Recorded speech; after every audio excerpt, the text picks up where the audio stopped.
আসলে আত্মসমালোচনা যদি আমি না করি, সাধারণত আমাদের প্রবণতা কি, কেউ যখন আমাদের সমালোচনা করে তখন আমাদের প্রবণতা হচ্ছে সেটিকে ডিফেন্ড করা বা সেই ব্যাপারটি বেশি পছন্দ না করা, তাই না? অন্যে আমাকে যদি কিছু চোখে আঙুল দিয়ে দেখিয়ে দেয় সেটি আমার কাছে খুব বেশি ভালো লাগে না, যদিও আমি জানি যে কথাটি সত্য। এটা কিন্তু ঘটে থাকে, কারণ আরেকজন বলেছে আমাকে আমার ভালো লাগছে না। কিন্তু যখনই আমরা আল্লাহ সুবহানাহু ওয়া তাআলার কথা চিন্তা করে যে তিনি কি নিষেধ করেছেন, তার অপছন্দের কাজ করেছি কি না, এটি যখন আমি মনে করব তখন দেখা যাবে যে ওই যে নিজের দিকে নিজে তাকাচ্ছি, এবং একজন মুমিনের জন্য এটি অপরিহার্য। এই জন্যই এটি এত গুরুত্বপূর্ণ, কেননা অন্যের কি বলেছে তা থেকে যতখানি না আমি নিজেকে পরিশুদ্ধ করার চেষ্টা করব, আমি নিজে যদি নিজেকে প্রশ্নের সম্মুখীন করি এবং উত্তর নিজেই পেয়ে যাই যে এই কাজটি আমার সঠিক হয়নি, তাহলে কিন্তু আমি সেটি থেকে সরে আসার জন্য অনেক বেশি উৎসাহিত হব। এটি কিন্তু সাধারণত আমাদের মধ্যে ঘটে থাকে।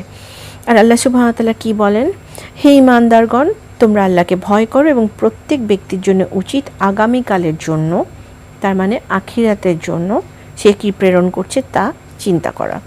আর তোমরা তাদের মতো হয়েও না যারা আল্লাহকে ভুলে গিয়েছে, ফলে আল্লাহ তাদেরকে আত্মভোলা করে দিয়েছেন, নিশ্চয়ই তারা ফাসিক। এটা সূরা হাশর থেকে নেওয়া হয়েছে। আল্লাহ তাআলা বলেন, তোমরা অবশ্যই চিন্তা করা কর্তব্য যে তোমাদের অবশ্যই চিন্তা করা কর্তব্য যে আগামী দিনের জন্য তুমি যা প্রেরণ করছো তা তোমার জান্নাতের পথ সুগম করছে নাকি তোমাকে ধ্বংসের দিকে ঠেলে দিচ্ছে। তার মানে আত্মসমালোচনা করলেই তো আমি বুঝবো যে আমি জান্নাতের কাজ কতটুকু করছি, অবশ্যই, আর জাহান্নামে যাওয়ার জন্য আমি কি কি পাথেয় সংগ্রহ করলাম। আমার ভেতরে যদি ইমানের সেই দৃঢ়তা এবং আল্লাহ তাআলাকে ভয় করা এবং ভালোবাসার যে ব্যাপারটি রয়েছে সেটি যদি চলে আসে, তাহলে একজন মুসলিম কিন্তু দিনে দিনে দিনে দিনে জান্নাতের দিকে অগ্রসর হবেন, এবং এটিই তার আলটিমেট গোল, এটিই তার সাফল্য। আল্লাহ সুবহানাহু ওয়া তাআলা বলেছেন যে জান্নাতবাসী হলো তারই মহা সাফল্য। তা আত্মসমালোচনা না করলে আসলে আমি তো নিজেকেই চিনতে পারবো না যে আমি ঠিক কোনখানে আমি দাঁড়িয়ে রয়েছি, আমি কোন অবস্থাতে আমি পৃথিবীতে বসবাস করছি। কাজেই এই কারণে আত্মসমালোচনা করা অত্যন্ত গুরুত্বপূর্ণ।